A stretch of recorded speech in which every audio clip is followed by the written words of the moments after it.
Hey Shoujo fans, and welcome to episode 24 of Shoujo Sundae. This week, we are going to be reviewing episodes 9 and 10 in our penultimate episode about Blue Spring Ride. Let's dig in. 私の心があらモードベイビー I'd make you more than happy けどゆっくりしようね Brain freeze ご注意できるかな Handle me 高すぎカロリー Sugar 以上甘い Feeling with you next to me baby おかわりね仕上がれ Okay, so I have some long, soft serve summaries for you this week. I feel like I always get really into it with these summaries. I get a little carried away. Here is our soft serve summary for episode 9, page 9. Futaba ruminates over Ko's words from episode 8. Caring for things brings a lot of trouble. She wonders if when she sees him laughing with his friends at school, if he cares about them at all. While talking to Makita about this, Morale comes over and says she overheard Tanaka-sensei talking to Ko about his bad midterm grades. Ko told his brother that he might as well quit school, but claimed he was kidding when Tanaka-sensei got sad. Futaba resolves to be so involved in Ko's life that he has no choice but to have fun. At lunchtime, Kominato overhears Ko asking Futaba about why her face looks so different, learning that she's wearing some makeup. Kominato teases Futaba, saying that only love would make a girl who doesn't usually wear makeup start wearing it. As the boys walk away, Futaba thinks about how Ko didn't make any comments on her makeup. To her surprise, he turns back around, approaches her, and then swiftly wipes the lip gloss from her lips. He says coldly, "It doesn't suit you," and walks away. As the boys walk to the school store, they are stopped by two boys from the advanced class who tease Ko for not being good enough and suggesting that he'd only gotten in because Tanaka-sensei is his brother. Kominato lovingly sticks up for him. Makita observes Futaba and Ko's relationship from afar and slowly realizes that they are much closer than she'll probably ever be to him. Tanaka-sensei finds Makita sitting alone and, for some reason, starts opening up to her about his brotherly relationship with Ko, saying that he was always stoic but relied on his big brother unconditionally, always calling out to him. Makita gets in touch with Futaba, and they declare to help Ko with his studies. They round up the whole student council and get together with Ko on a Saturday to study at his house. It takes a while for Ko to join in, but the snacks on the table lured him. After Ko and Futaba have a cute interaction, Makita panics and asks him to go get glasses for everyone's drinks. She follows him downstairs to ask if he likes Futaba, but can't seem to go through with it. In a hurry to get back upstairs, Makita knocks over a bag of groceries, causing potatoes to go everywhere, and she and Ko have to clean them up. Futaba wonders what's taking so long and goes to look for them. At first, she can't see them anywhere, but they appear in the kitchen doorway, both with uncomfortable looks on their faces. Futaba asks Makita if something happened, but Makita can't look at her, despite saying nothing happened at all. Futaba finds it difficult to believe her. And that is our soft serve summary for episode 9 of Blue Spring Ride. So... No, I think you did a good job. Thank you. Getting into themes, do you have a theme idea, Chika? I said support your friends the best way you can. That's great. That's actually pretty much what I have. I just wrote having a support system is vital. Yeah. Do you have any sprinkles on top? Ooh, not this episode, but I do have them for the other ones. Yeah, I know. I think I have at least one for later in this Shoujo Sundae episode, but yeah, no, I do not have any sprinkles on top for this one. So getting into Floats Your Boat, what is your first like for this week? I like that, investigating Ko became a group project. Yeah. It's like all the girls are just like, I gotta know what's going on with him. I have to figure this stuff out. I just thought it was really cute how it just became a group effort. Yeah, honestly, that's very much like my first Floats Your Boat point as well. I just have that it's so nice to see Ko being cared about by so many people.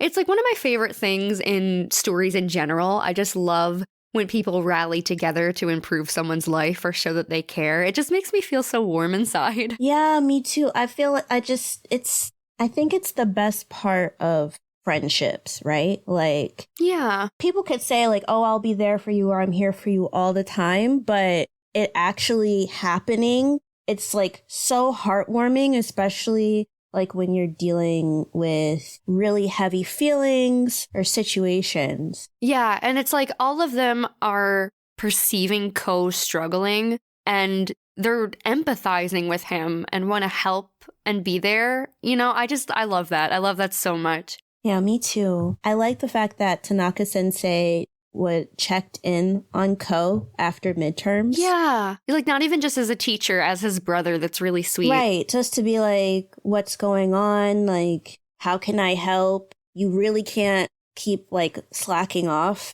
And so it's just nice to see that like brotherly bond, despite Ko's reaction to it. Yeah, Tanaka sensei has put so much effort into this relationship. And the fact that despite the way Ko reacts and treats him, that he still wants to be there for him is incredible. Like, he's so determined to be there for his little brother no matter what. Yeah. And I think that's overall just so sweet and important, you know, because, you know, family's family. And it's like your friends can be there for you. And that's perfectly like great, right? And sometimes in certain situations, found family is the best family. But in this case, it's just nice the way that Tanaka sensei is making this concerted effort to just be in his brother's life. It's good to see. Yeah, absolutely. So when Ko finally decides to join in and study, he asks Futaba what her specialty subject is. And she says science. And he replies, I didn't expect that. But then he kind of smirks and teases her. He's like, oh, well, teach me, sensei. And Futaba blushes. And I thought that that was finally a genuinely cute moment between them. It took 9 episodes or so. but I I really, really loved that cute little moment they had. Right. Me too. I mean, after that, him just being like, oh, well, what can you teach me? I thought that that was nice. Because I think even though it was technically Makita's idea, right? I think that everybody coming together and just being like, oh, okay, well, I'm good at math. I'm good at science. Morale's good at English. Like, there's somebody that can sort of take the lead on on a particular subject. Yeah. So I thought that it was just nice overall to see. Yeah. It was just like that whole bit. Like, I don't want to like hammer the friendship thing into the ground, but I just really love everything about the support in that group of friends. Yeah, me too. I just have one more floats your boat, and it's still at like the study session. So after Futaba goes to check on what's taking Makita and Ko so long, Kominato asks Morale to teach him English, and she's just like straight-faced, fine. And he just lights up and sparkles. I thought that was so funny. It's like adorable the way he looks at her. Yeah, I just thought it was so cute. I thought it was just adorable how happy he was to like get attention from her. Yeah, even if it's just one word, he's just thrilled. Yeah. But that's all my floats your boat. Do you have any more? One, Makita saying that Futaba became pretty recently, and she meant it like more than just like the makeup portion. Yeah. Yeah, and so I love that Makita was able to like notice that or see that I guess Futaba is sort of blossoming within these the friendships that they have with each other. I would also say Kominato defending Ko from his former classmates. Oh, yeah. I don't know why I don't have that in Floats Your Boat. I absolutely should have put it there because Kominato is a real one. Right. That because the way he started doing that was so me. I was just like, first of all. Yeah, absolutely not. Not in front of me where like you aren't going to come for my friend like that. And so I thought it was so nice that he like defended Ko. And Ko, I guess just because of his mentality, he just didn't expect Kominato to be angry on his behalf. Yeah. So it was just great to see that. Or at least I think it was good for Ko to see somebody like defending him in that way. Yeah, like to sort of, even though it's like from a guy friend, kind of just be like loved, you know, and feel that. Yeah, I think it's so important. And then the last floats your boat that I had. So Makita was sitting by herself. And then Tanaka sensei saw her and was like asking her about what was going on. And so then she asked him about Ko's midterms. And then Tanaka-sensei said that his test scores are private information. And I was just like, you better fucking say that. Yeah, he's such a, like, well, actually, I'm about to take that point back. Never mind. I'll discuss what that is later. Right. I was gonna say he puts up great boundaries as a teacher, but we'll get into that later.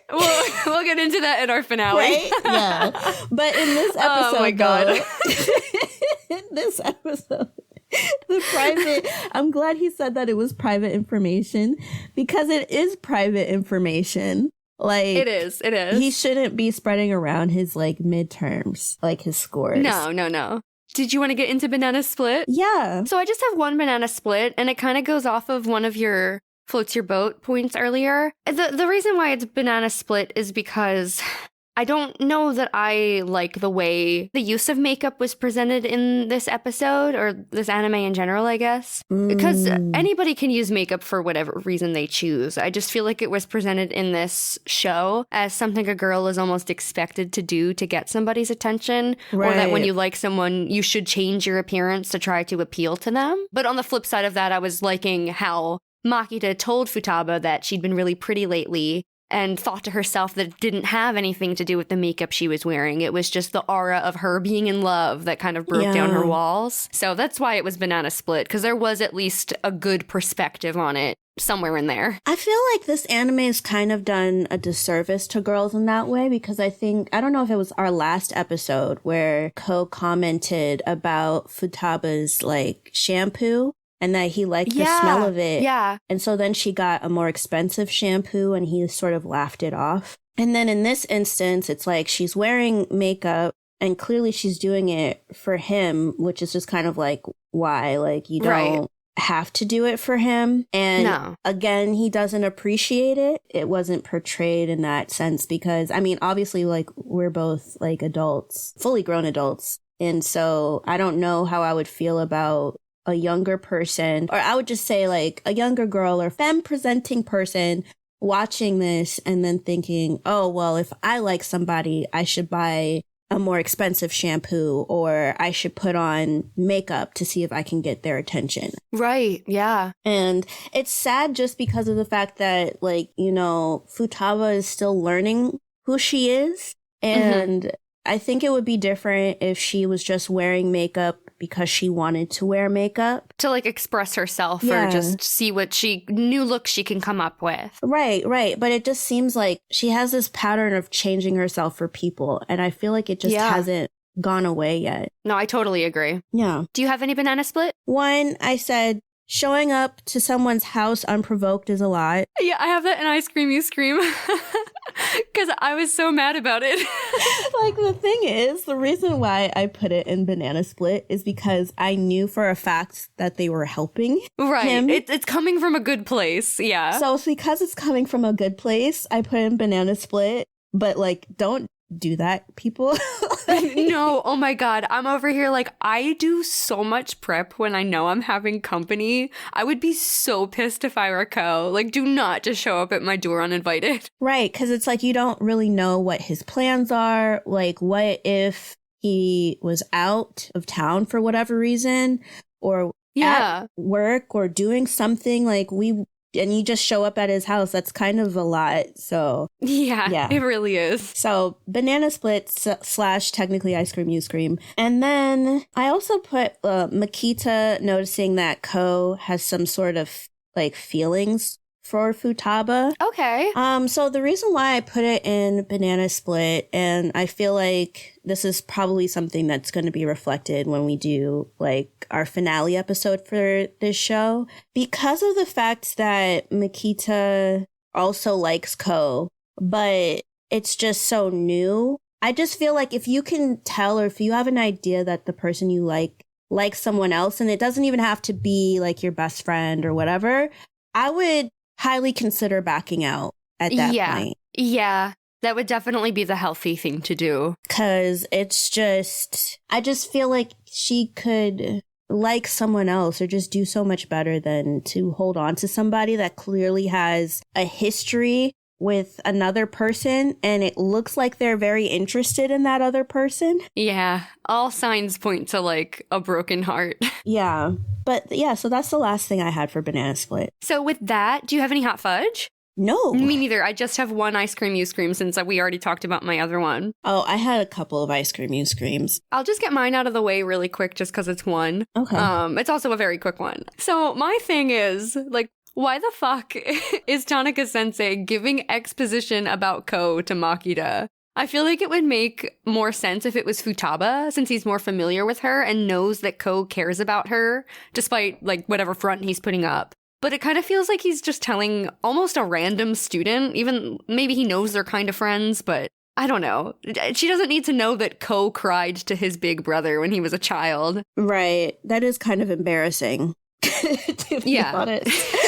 Yeah. Maybe, well, you know what? Remember when they did that orientation, that leadership training thing, and like they were all together as a group at that point. So I feel like Tanaka-sensei just remembered that. And maybe he felt comfortable. I feel like he's just spilling a little too freely over here. I mean, most definitely, you know. I feel like, you know, he also needs therapy. I just recommend therapy. I know. We're always like, I recommend therapy to these characters in every episode. Yes, please get therapy because you shouldn't just be telling like random strangers things about like your relatives that they sort of know without their permission. Yeah, they all need, like, I should save that for the next episode. But, I mean, y'all are listening. You've all seen it. But they need grief counseling, yes, you know? They do. Yeah. Very much so, yeah.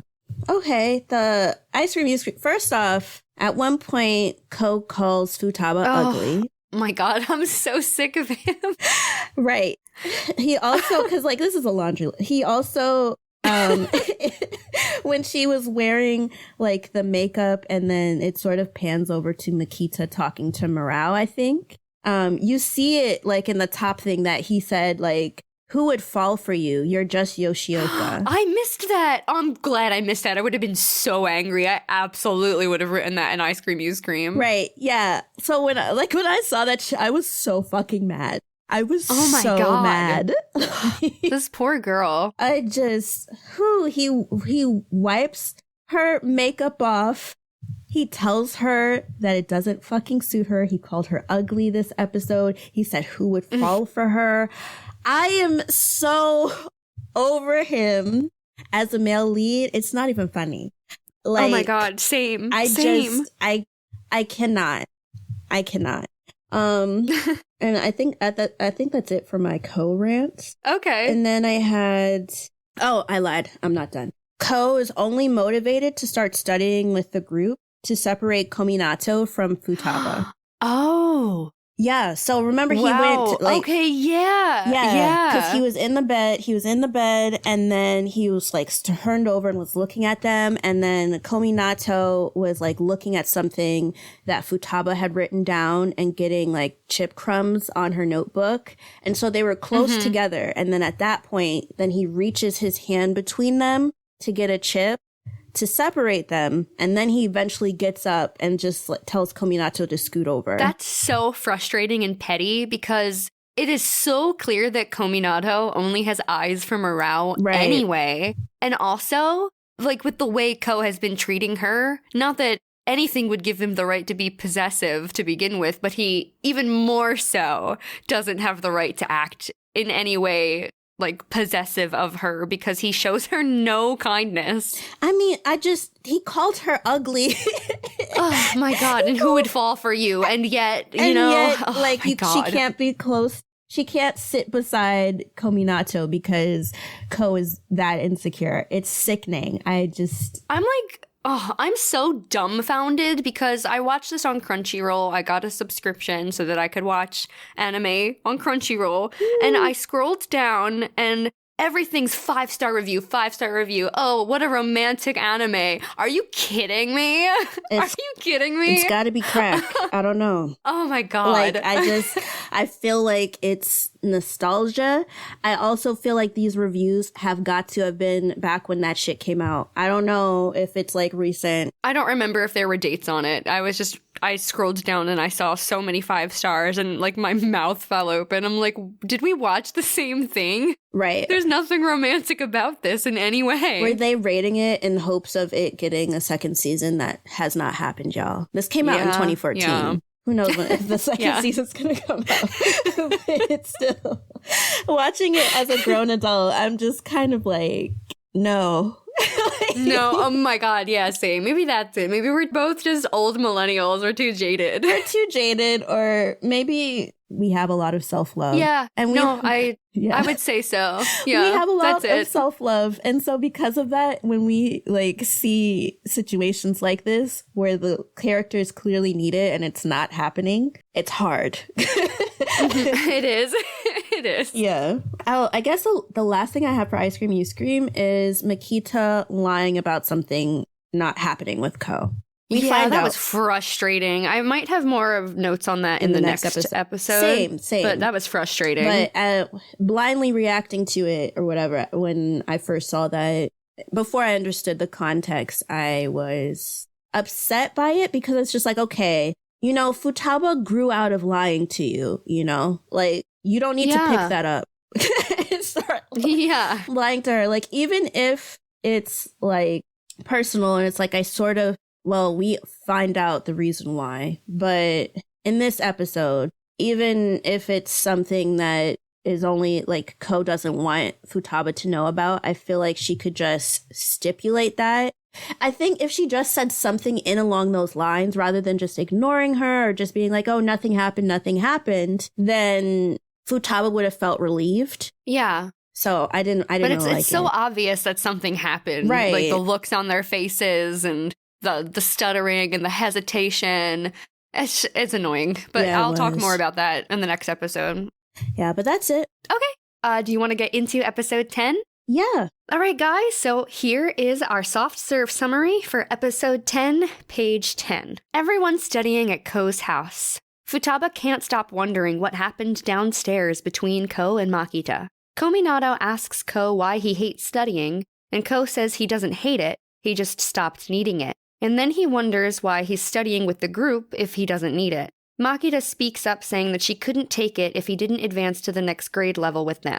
And nobody wants to see that happen. Futaba is desperately trying to interpret the odd vibe between Makita and Ko. On the walk home, Futaba asks Makita if anything happened, and, after hesitating, she says no. After parting ways, Futaba goes back to Ko's house to clear things up, but sees him dressed nicely as if he were about to go out. He says he's not heading out till later, so he can chat, but Futaba panics and says she thinks she forgot her cell phone. He tries calling it, and it buzzes in her pocket. Futaba keeps trying to stall the real reason she came by, until Ko calls her on her bluff. She finally asks the question, did something happen with Makita? He reassures her it's really nothing, but after a short pause. So, Futaba picks up that there's something more there.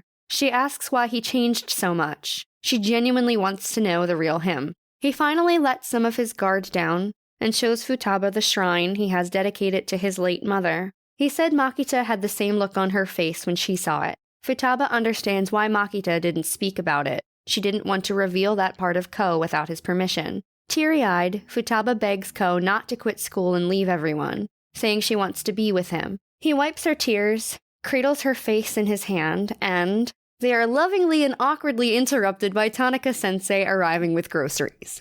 Ko reveals that he has a job, and that's why he was all dressed to go out. As he walks to work, he thinks of the intimate moment he shared with Futaba. Tanaka-sensei drives Futaba home, telling her about how he told Ko to take care of Mom when they split ways during the divorce, and all the pain that caused when she got sick. Futaba realizes that Ko had been struggling in silence, and it explains his actions and emotions to her much better. At school, Futaba apologizes to Makita for prying, saying Ko told her about his mom. Makita admits that watching her and Ko be so close gives her anxiety, despite saying no hard feelings about liking the same boy. She wants to be more special to Ko than Futaba, and it hurts to hear Futaba apologize to her like that. Understandably, Futaba is upset at the circumstances of it all. The girls sob into one another's arms, saying they love one another. They want their friendship to prevail in this situation. The episode ends with the student council creating study plans for Ko.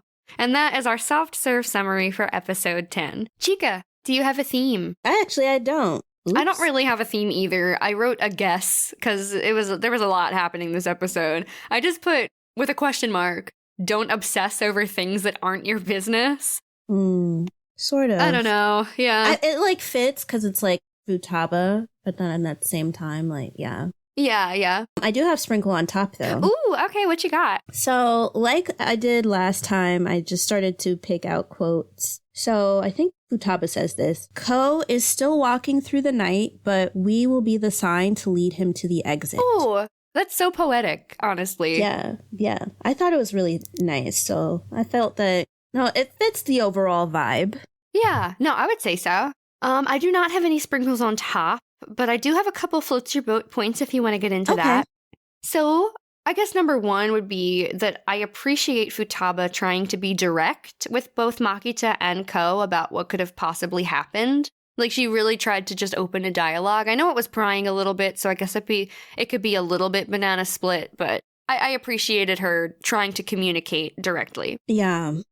I think she's come a long way, because sometimes, or at least before, she was so used to suppressing herself and making herself fit into whatever friend group she was trying to be in. And so her actually being honest is still new. And so her just being okay, well, you know what? I do want to ask you about this because it has been heavy on my mind. I appreciate her making that effort as well. Yeah. So the episode had started off basically with the ending of the previous episode where she asked them what's going on. And then Ko just says, we weren't doing anything. And so I feel in a way, he was sort of preemptively responding to her anxiousness because he subconsciously or consciously knows that she still likes him. Yeah, he kind of wanted to give her that quick reassurance. Yeah. So I like that he said that because he just said, we weren't doing anything. And then Makita was just nothing and stuff. And so it'd be one thing if he had said nothing, but I think he just sort of picked up on the fact that, oh, she thinks something happened between us, so I'm going to tell her nothing happened between us. Yeah, I do appreciate that he gave it a little bit more detail than Makita, even if it was still vague and it could have sounded like a lie or whatever. It was nice that he at least tried to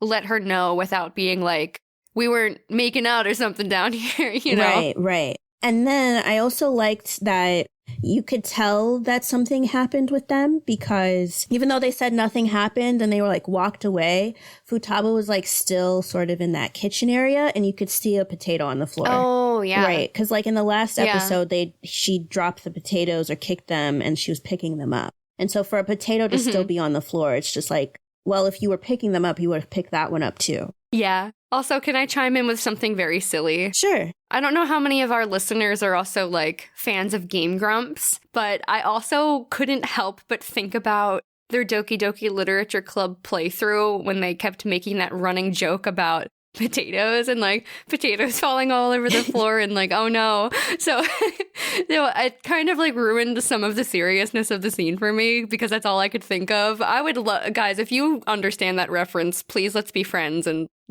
comment on our socials about Game Grumps, potato emojis or something. If you're listening to this episode, put potato emojis to our comments on Twitter or on Instagram. And then if you've seen Doki Doki Literature Club, just be I watch Game Grumps or I watch Doki Doki Literature Club and potatoes. Yes. Just so that Gianna can identify you.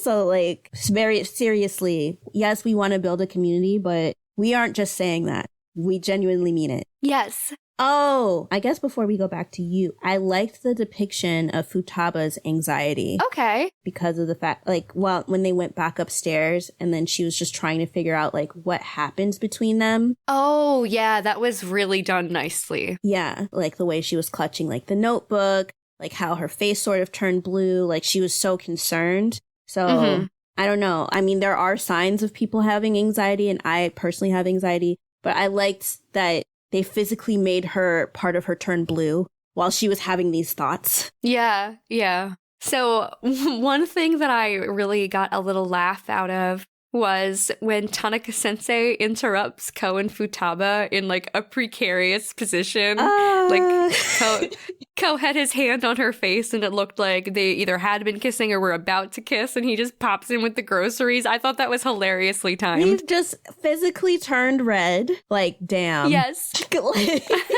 Like, what have I done? What have I done? But then I was also asking the same question. I was like, what have you done? Right. Same. I was like, oh, wait, was this actually going to be a thing? But were they going to kiss? Right. Was this going to be it? Yeah, but no. But his reaction to it was very, very cute. And she did her best too, and she was holding on to him. Yeah. It was such a missed opportunity, but just very cute. Mm-hmm. I liked all the random excuses she made because of the fact that she wanted to find out, like, what Makita and him talked about. It's just like, I left my cell phone, and then he calls it, and then she clearly has it. Yeah. I gotta use the bathroom. I have to drink 7 cups of water. It's like I ran over here and now I'm dehydrated. Right. But it was cute because he even said that he was indulging her because he thought it was funny. And I was just like, okay, very cute. Yeah, that is cute. I also was just like, wow, okay, sort of in Floats Your Boat. It was either Floats Your Boat or I wasn't going to say anything because I slightly don't care. But Ko has a job.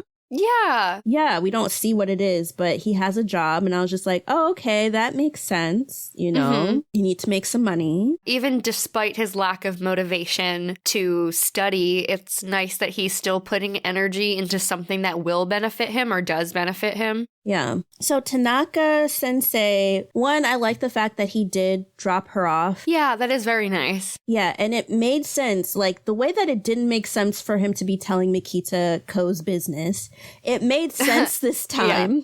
Because he knew that Futaba had a legitimate connection and it looked like they were about to kiss, so that looks personal. Yeah. So I like the fact that he was just like, okay, well, let's talk about, you know, Ko. She was able to learn his feelings about, or at least Tanaka's feelings about, like, their mom and his own regrets in the way that everything played out in relation to his mom and Ko. And at the end of it, I love the fact that Tanaka always makes it a point to talk about how Ko is a good kid. Like, he's just acting out, he's just dealing with whatever, but he's a good kid, and he wants to reiterate that, and Futaba just, like, she was already crying, but she's just like, I got it. Like, I know. You know? I like that moment between them, because it made more sense. Yeah, no, it was really touching. Just, I know it's, like, animation or whatever, but I feel like maybe I just overinterpret stuff, but you could, like, really see it in her face and hear it in her voice, just how determined she was to help him, especially after getting more insight. Despite how he is, it's still nice to see someone care so much. I think it's just important to be able to resonate with that. Yeah. So you probably have something a little bit more fleshed out than I do for Makita and Futaba at the end of the episode. But I was really proud of Makita, honestly, for doing some really uncomfortable communication. She was admitting how difficult it is for her to feel the way she feels, but she does feel the way she feels and wants to be more special to the boy they both like, because that's natural. And at the same time, she loves her friend so much and she's grappling with this. And I just really liked that she was so open about that. Yeah, I like that she was open about it. I feel like for me, I don't know, it's sort of both sides. It's like floats your boat, but ice cream, you scream. So floats your boat in that she was able to talk about these uncomfortable feelings and thoughts that she had within the situation. I appreciated the fact that she told Futaba that she didn't have to apologize, because Futaba just thought automatically, like, benefit of the doubt, giving you the best, like, you know, you didn't tell me because you weren't supposed to tell me, and I fully understand that. And so on the one hand, I was proud of Futaba for apologizing and making a point to do that, and also thinking the best of her friend as well. Yeah. And then at the same time, I was glad that Makita was able to honestly tell Futaba that she did feel jealous and that her not knowing about his mom made her feel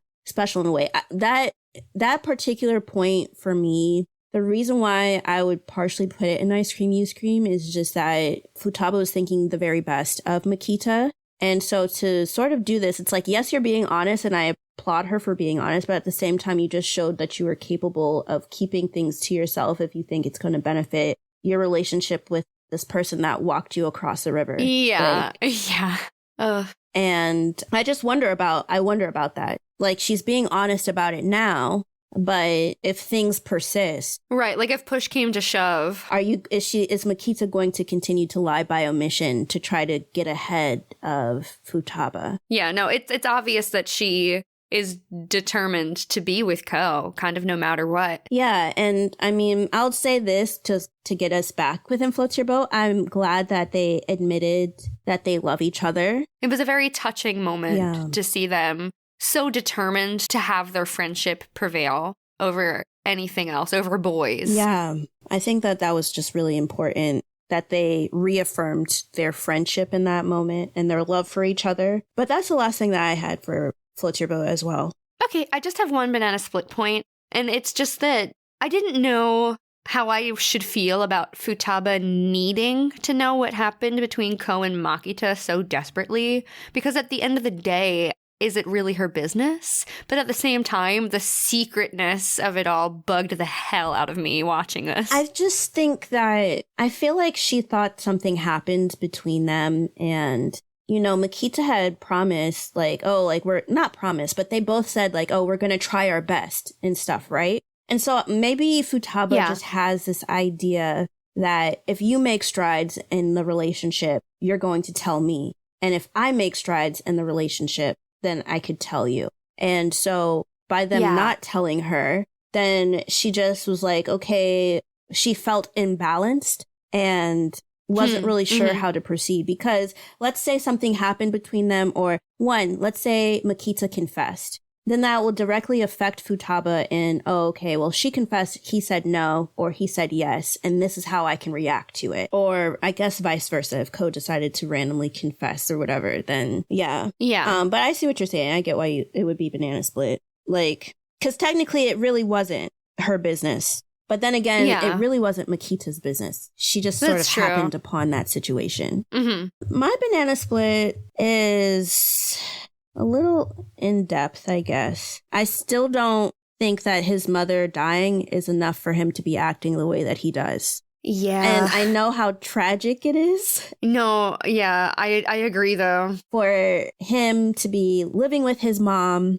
and to technically be the only person at the house with her, and basically to slowly like watch somebody like pass away. Like, I sort of had a similar situation with like my grandmother when she got cancer and eventually like passed and had to go to hospice and all of that stuff. It was like years ago, but still, like, it's a very sad and painful process, because even though you sort of know that it's coming, it still hurts. It still hurts you and surprises you when it eventually does happen. And there's so many emotions within that. But when I was going through that, I can guarantee you I would never tell somebody that I liked, or even somebody that I didn't like, that they were ugly. Right. I wouldn't call them cheap. I wouldn't rub makeup off of their face. I wouldn't say that nobody would fall for them. I wouldn't do the things that Ko is doing. And I feel like, like him being stoic or standoffish, it explains that. Him being mean to Futaba, that has nothing, his mom dying has nothing to do with that. Like, he's just being an asshole. Yes. Like, I can get where Tanaka sensei was coming from when he was talking to Futaba in the car and saying that, oh, he's afraid that maybe Ko resents him for not being there because he told him, like, oh, to look after their mom and then she died. You know, and I think if he was slightly resentful, I would sort of get it, just because of the fact that he said that it was so hard to go into the hospital room. But it's like, while that's valid, he's just has to go occasionally. It's not the way that Ko literally watched her die. So it's just like, I don't know. It's just different, you know. And to be honest, something else that I guess it was banana split, but it could sort of be hot fudge. I don't know why the dad wasn't in the picture at that point. Right. No, that's a really good question. And I don't know why I didn't spend more time thinking about that. How bad of a divorce do you have to not be present when someone's literally on their deathbed? Literally dying. And you just split up. Like, you were just recently together. It's not like 30 years later or something. There wasn't enough time for it to be like that. And it's like, even if he didn't want to take on the money, I think it's just from an emotional standpoint, it feels like abandonment in that sense. Because I don't know. It definitely does. I don't know, and that's something I could say for the mom as well, because the mom called the brother, and obviously the brother was just sort of like reluctant. Not that he didn't want to help, but it was like, it was hard on him too. And I fully understand that. But, you know, this child, because he's still a child, but especially then, is on his own. He's hearing that his mom has terminal cancer on his own and that she only has a couple months left to live. And it's like, if you knew that the doctor was going to tell your child that, why wouldn't you make sure to call your ex-husband to just be like, hey, can you come over to be there when Ko finds out? Or to take him home. Like, be there for your son. To be there for your son and stuff. Because that's so heavy. And like the way that Ko was crying and just so distraught and like nobody was there is just, it was so sad. It really was. It really was. So that's what I had. Okay. Do you have any hot fudge? No, I don't have any hot fudge. Me neither. I just have one ice cream, you scream, and we kind of already talked about it. Maybe it's the same as mine. Yeah, it was just the lies and the dancing around communication. It just drove me insane. I know it's like kind of a trope or a technique or whatever in writing, and I can understand that it's awkward to be honest about things that make a situation or a relationship uncomfortable. And honestly, I think it's just that I'm so fed up about like the romance in this series and just kind of a lot of things in this series that I was a little extra harsh. But I was just so fed up with the way people were dancing around the communication in this episode, even if it technically wasn't Futaba's business. Yeah. Like, to be fair, if there was a situation where it was kind of understandable, it would be this one that Makita and Ko are in. I guess this is more of a banana split than an ice cream, you scream, but when I wrote it, I was just so fed up about everybody dancing around that nothing happened, even though it was so obvious something did. Right. I put that as well, like when I was watching the episode, like Makita proceeding to continue to lie to Futaba. Right. Like, why? Yeah, I just didn't like the fact that she did that, you know, because I feel that I think she could have just said something, just like how even though Ko was like sort of vague in that last episode to just be like, we didn't do anything. But even if she could just say, oh, this isn't something that I can share. Ko should share it. Yeah, exactly. Yeah, I feel like she could have said something like that just to alleviate her friend's anxiety because it was obvious Futaba was anxious. And I think I noted that before, just the idea of like his mom died and you knew about it and you didn't want to tell her because it made you feel special to know that his mom died. And I feel like it's just taking advantage of the situation because who blasts that out to people? Like, I mean, it would be different if they'd been friends for like this long time and then a parent died. Then it would be like, yeah, you should tell your friends that this is what's happening in your life. But he didn't have to tell them, you know? And I feel like to sort of use that to one up Futaba is it's very weird. Yeah, it's shady. Yeah. Do you have any more ice cream, you scream? Oh, it was just Tanaka-sensei breaking up that almost kiss, sort of. I don't know what would have happened. Oh, but like ice cream, you scream, but in like a cute, funny way. Because it's like, can we get a kiss? Like, damn. Yeah, come on. Can we get like, you know how they say like you give people an inch, they want a mile? They haven't even given us a centimeter in this anime. At all. Just... Yeah, there's nothing to go off of. But if that's it, I guess that brings us to the end of episode 24 of Shoujo Sundae and our penultimate review of Blue's Spring Ride. Guys, it's certainly been a ride. Most definitely. Yeah.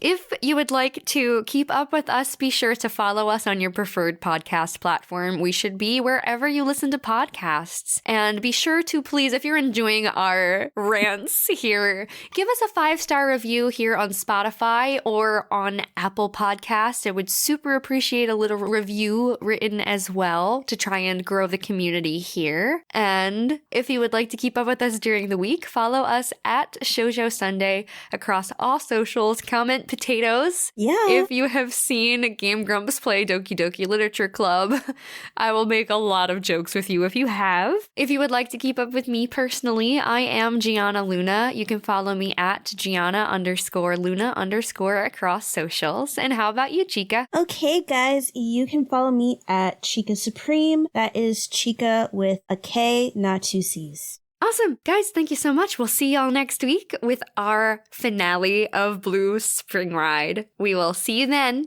Bye. Bye.